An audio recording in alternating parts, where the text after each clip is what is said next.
ನಮಸ್ಕಾರ, ನಮ್ಮ ಚಾನಲ್ಗೆ ಸ್ವಾಗತ. ಇವತ್ತು ನಾನು ಬೆಂಡೆಕಾಯಿ ಮಾಡ್ತಾಯಿದ್ದೀನಿ. ಬೆಂಡೆಕಾಯಿನ ತೊಳೆದು ಸ್ವಚ್ಛವಾಗಿ ಸ್ವಲ್ಪ ಬಟ್ಟೆಯಿಂದ ಒರೆಸಿ ಈ ಥರ ಸಣ್ಣ ಸಣ್ಣದಾಗಿ ಕಟ್ ಮಾಡ್ಕೊಂಡಿದ್ದೀನಿ.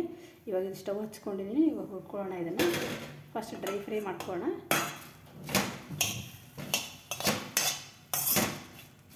ಆಮೇಲೆ ಎಣ್ಣೆ ಹಾಕೋಣ. ಅದಕ್ಕೆ ಡ್ರೈ ಫ್ರೈ ಮಾಡ್ಕೊಂಡಿದ್ದೀನಿ. ಇದಕ್ಕೆ ಎಣ್ಣೆ ಹಾಕೋಣ.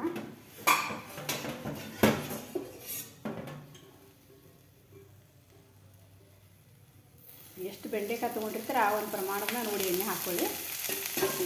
ಇಷ್ಟೇ ಅಂತ ಏನಿಲ್ಲ.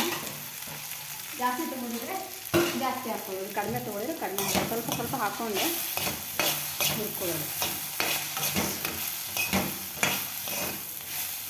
ಕೆಂಪಾಗೋವರೆಗೂ ಹುರ್ಕೊಳ್ಳೋದು ಅಷ್ಟೇ.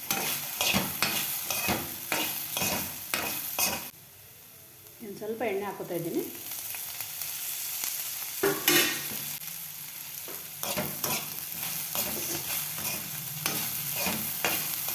ಸ್ವಲ್ಪ ಜಾಸ್ತಿನೇ ಇಟ್ಟು ಫ್ರೈ ಮಾಡಿದ್ರೆ ಬೆಂಡೆಕಾಯಿ ಇಲ್ಲಿಗೆ ತಂದಾಗ ನಾವು ತೊಗೊಳ್ಬಿಟ್ಟು ಪಲ್ಯ ಮಾಡ್ತೇವೆ ಫ್ರೆಶ್ಶಾಗಿ. ಅಂದರೆ ಲೊಳೆ ಜಾಸ್ತಿ ಇರುತ್ತೆ, ಹುರಿಯೋಕ್ಕೆ ಬೋರ್ ಆಗಿಬಿಡುತ್ತೆ ಅದು.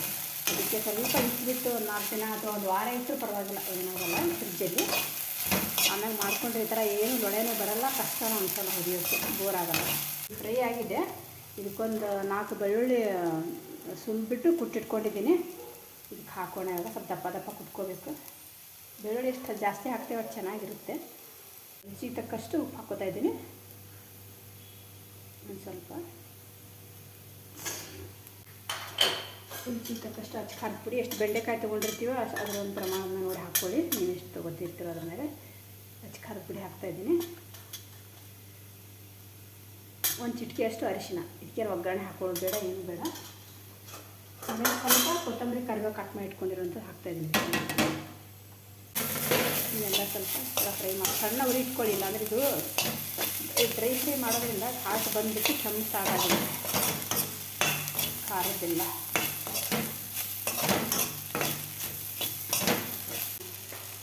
ಇದಕ್ಕೆ ಸ್ವಲ್ಪ ನೀರು ಹಾಕ್ತಾ ಇದ್ದೀನಿ.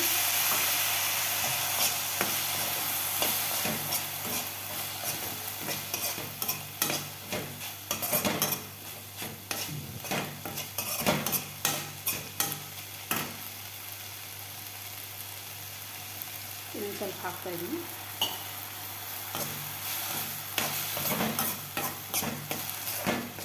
ತುಂಬ ಚೆನ್ನಾಗಿರುತ್ತೆ ಚಪಾತಿ, ರೊಟ್ಟಿ, ಅನ್ನದ ಜೊತೆಗೆಲ್ಲ.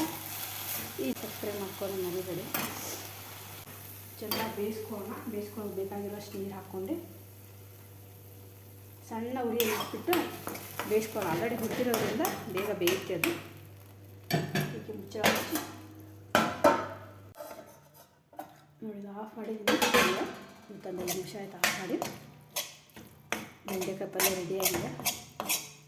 ಮಸ್ತ್ ಬೆಂಡೆಕಾಯಿ ಪಲ್ಯ. ಇಷ್ಟ ಆದರೆ ದಯವಿಟ್ಟು ಒಂದು ಲೈಕ್ ಮಾಡಿ, ಶೇರ್ ಮಾಡಿ, ಸಬ್ಸ್ಕ್ರೈಬ್ ಮಾಡ್ಕೊಳ್ಳಿ. ನಮಸ್ಕಾರ.